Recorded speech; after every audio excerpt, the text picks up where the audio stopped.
আজ ভাইফোঁটা আর এই ভাইফোঁটা হিন্দু ধর্মের একটি পবিত্র উৎসব।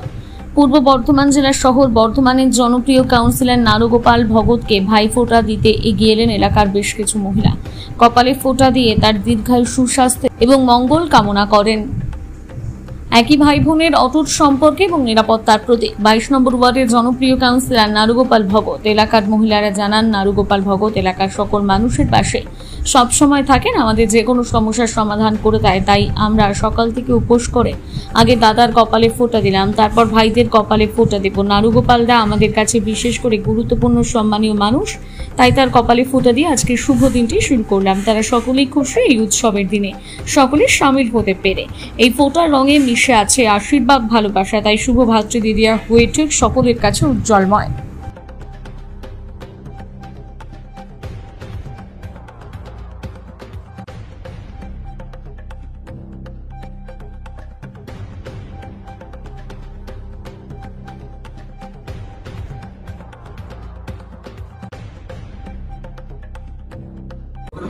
দেখুন, আমাদের অ্যাকচুয়ালি শুরু হয়েছে তো মহালয়া থেকে। সব বিষয় আমার সঙ্গে এলাকাবাসী প্রত্যেক ব্যাপারেই থাকে। আজকে আরো একটা খুব আনন্দের বিষয়, আজ ভাতৃদ্বিতীয়ার দিন।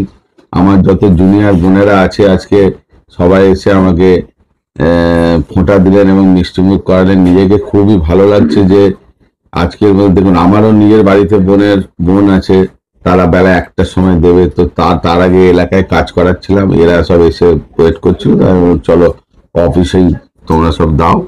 তো ওরা সবাই দিল। খুবই আনন্দ লাগলো যে এলাকার মানুষের, এলাকার এই বাচ্চা বোনেদের হাতে নিজেকে ফোঁটা নিয়ে এবার থেকে আরো দায়িত্ব বেড়ে গেল। কারণ হচ্ছে এবার ফোঁটা নিলেই তো হয় না, তাদেরকে ভালো রাখার তো একটা বিষয় থেকেই যায়। তো এই দায়িত্বটা জীবনের শেষ দিন পর্যন্ত রাখা উচিত, এটা আমি মনে করি। তাতে কাউন্সিলর থাকি না থাকি, সে যাই থাকি, কিন্তু বোন হিসাবে এরা আমার সারা জীবনই থাকবে। এদের সবসময় এদের পাশে আমি থাকার চেষ্টা করব বিভিন্ন ব্যাপারে। আমরা সকাল থেকে উপোস করেছিলাম দাদাকে ফোঁটা দেবো বলে। আমাদের নিজেদের ভাইরাও আছে, কিন্তু দাদা তো আগে যেহেতু এলাকার কাজ করছে, আমরা সুখে দুঃখে কোনো অসুবিধা হলে আগে দাদাকেই পাই, যে কারণে আগে আমরা খুদেরা এসে আগে দাদাকে ফোঁটা দিয়ে গেলাম। অনেকক্ষণ ধরে এসে বসেছিলাম 10টা থেকে, যেহেতু উনি এলাকার কাজে ব্যস্ত ছিলেন বলে একটু লেট হলো, তো উনি আগে রেডি হয়ে আসতে পারেননি সেরকম, তাই যেটা পরে এসে আমাদের সেটাই শান্তি, আমরা উপোসটা অন্তত ভাঙতে পারলাম। খুব ভালো লাগলো এসে, ফোঁটা দিয়েও খুব ভালো লাগলো যে আরেকটা দাদা বেড়ে গেল দায়িত্ববান। যেহেতু ভাইরা আছে, দাদা নেই, যে কারণে একটা মানে সম্মানীয় একজনকে পেলাম যাকে দাদা হিসাবে বলতে পারছি, প্লাস উনি ওনার হাতটা আমাদের মাথার উপরেও আছে।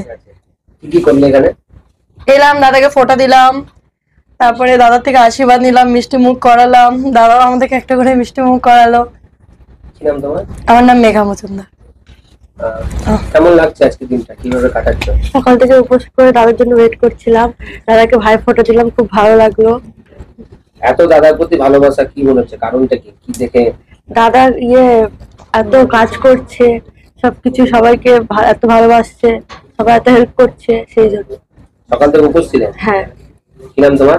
সুমি মজুমদার।